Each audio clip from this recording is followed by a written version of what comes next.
দিদিভাই বাড়ির সব কাজ সারা হয়ে গেছে।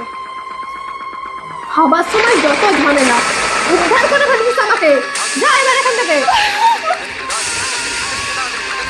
ভগবান, আমি কি এ বাড়িতে কোনোদিনও একটু জায়গা করে দিতে পারবো না? এখানে বসে বসে আদি খেতে করলে হবে? বাকি কাজগুলো কখন করতে পারি? যা। বলছি দিদিভাই, বাচ্চাটাকে একটু ধরবেন, তাহলে আমি বাকি কাজগুলো করতে পারবো। হ্যাঁ হ্যাঁ, দে না, আমি ওর ভালোভাবেই খেয়াল রাখবো। আর আমার থেকে ভালো খেয়াল আর কেই বা রাখতে পারে, তাই না? যা যা, তুই কাজে যা। চলো সোনা, তোমাকে নিয়ে আজকে একটু ঘুরে আসি। আজই হবে তোমার শেষ ঘোরা। একেবারে জন্মের মতো ঘুরিয়ে নেবো তোমাকে। চলো।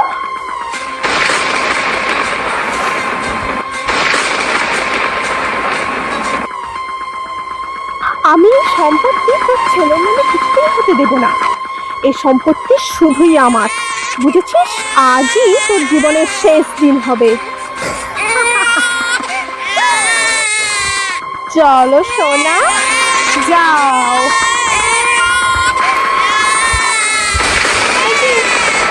কোথায় আমার বাচ্চার কান্নার আওয়াজ শুনতে পেলাম? বাবা!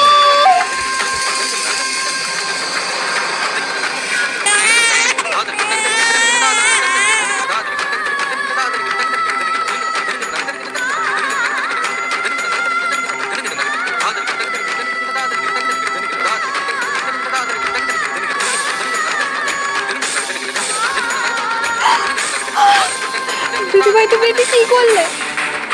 কি করলে তুমি? এ বাবা, আমি তো কই কিছু করিনি। ওই তো আমার হাত থেকে ফসকে কোথায় উড়ে চলে গেল। আমি আমার ছেলেকে পড়তে দিতে না, কখনো না দিদি, কখনো না, না। এ বাবা, গাছগুলো তো মরে যাচ্ছে, গাছগুলোকেও জল দিয়ে দেয়।